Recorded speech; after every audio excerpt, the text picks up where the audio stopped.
નમસ્કાર મિત્રો, વિડીયોમાં તમારું સ્વાગત છે। ગાંધીનગરના લીહોડામાં દારૂ પીવાથી બે લોકોના શંકાસ્પદ મૃત્યુ થયા છે। લાંબા સમયથી દારૂના બંધાણે એવા બે લોકોના મૃત્યુ થયાનો દાવો કરવામાં આવ્યો છે, જ્યારે 3 લોકોની ગાંધીનગર સિવિલમાં સારવાર ચાલી રહી છે। પ્રાથમિક તપાસમાં એવું સામે આવ્યું છે કે ભૂખ્યા પેટે વધુ પડતો દારૂ પીવાથી મૃત્યુ થયું હોય છે। FSL રિપોર્ટમાં ઇથોનોલનું પ્રમાણ 22.6% હોવાનું સામે આવ્યું છે। સાથે જ રિપોર્ટમાં મેથનોલનું પ્રમાણ 0% હોવાનું સામે આવ્યું છે। મૃતકનું લીવર ડેમેજ હોવાનો ખુલાસો થયો છે। જી હા મિત્રો, અત્યારે હાલ મોટા સમાચાર સામે આવ્યા છે।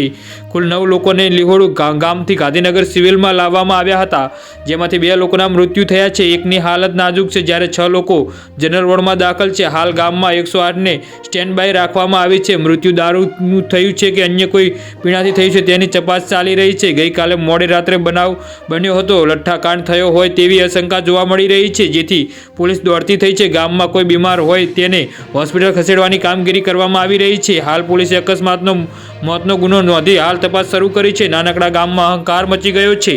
જી હા મિત્રો, તો આના વિશે તમારું શું કહેવું છે તો નીચે કોમેન્ટ બોક્સમાં જરૂરથી જણાવજો અને અમારી YouTube ચેનલને સબસ્ક્રાઇબ કરવાનું ના ભૂલતા। ધન્યવાદ।